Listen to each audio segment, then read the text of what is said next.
নমস্কাৰ, মই তাপস বৈশ্য। যেহেতু মই দাদাৰ কাৰণে অল অসম পদযাত্ৰা কৰি আছো, লগতে মোৰ আজি হল 37 নম্বৰ দিন আৰু 35 নম্বৰ দিনত মই দাদাহঁতৰ ঘৰত আহি পাইছিলো। যেহেতু যোৱাকালি ৰবিবাৰ আছিল, গতিকে মই ইয়াতে ৰেষ্ট লৈছিলো।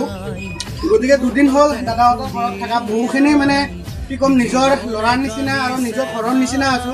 কোনো এটা অসুবিধা দিয়া নাই। গতিকে থকা লোৱাৰ পৰা আদি কৰি যথেষ্টখিনি হেৰি কৰিছে, মোক চোৱা চিতা কৰিছে। গতিকে মই ভাইটিক দুই এষাৰ ক'বলৈ মই অনুৰোধ জনাইছোঁ।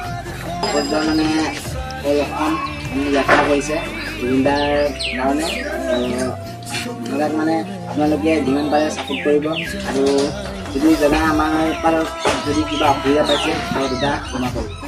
নাই, মইতো বিশেষ একো অসুবিধা পোৱা নাই। গতিকে বহুত নিজৰ ঘৰৰ কাৰণে আছো কাৰণে দুদিন থাকিলো, তো বিশেষ মই একো নকওঁ। গতিকে ভিডিঅ'টো যিমান পাৰে চাব আৰু যিমান পাৰে শ্বেয়াৰ কৰিব। জয় জুবিন দা, জয় জুবিন দা, জয় জুবিন দা, জয় জুবিন দা। ধন্যবাদ।